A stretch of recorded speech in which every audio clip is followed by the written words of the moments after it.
Mommy, you have to be the first person to come pick me up, okay? These are my daughter Dorothy Grant's final words to me when she walked me out of the house this morning. But when I stand at the kindergarten's entrance with a box of Dorothy's favorite strawberry shortcake in my hands, the security guard just stares at me as though I lost my mind. Ma'am, this place might be where Sunflower Kindergarten is located, but it has already closed its doors for 3 years. This place is now a retirement home. I rush into the kindergarten instantly. The spot where the slide used to be is now replaced by a row of flower beds. The room that used to be the classroom now hosts a bunch of elderly people who bask in the sunlight.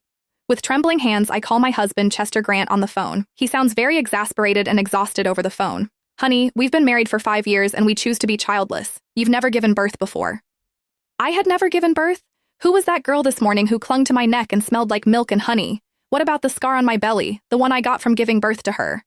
I frenziedly yanked up my shirt and checked my abdomen. It was smooth and flat, devoid of the pink ugly scar from my C-section. It disappeared. I didn't know how I made it home. I only remembered that when Chester drove over to pick me up, my hands wouldn't stop shaking.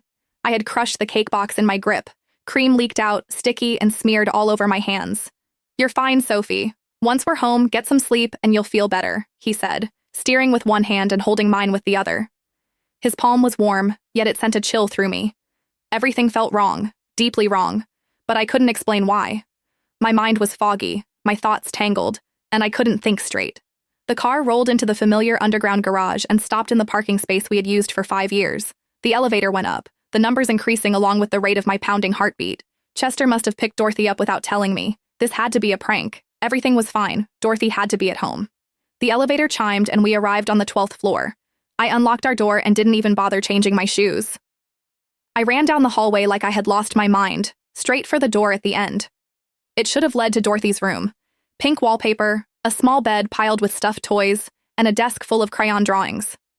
Chester followed behind me, his tone helpless. Sophie, that's just the study. I shoved the door open, and I gasped. There was no pink, no stuffed toys, nor crayon drawings. Instead, what met my eyes were dark gray bookshelves, a massive rosewood desk, and walls filled with foreign language books I couldn't even read. The air held none of that childlike sweetness, just the old smell of paper and a faint trace of sandalwood. No, this can't be. This isn't real.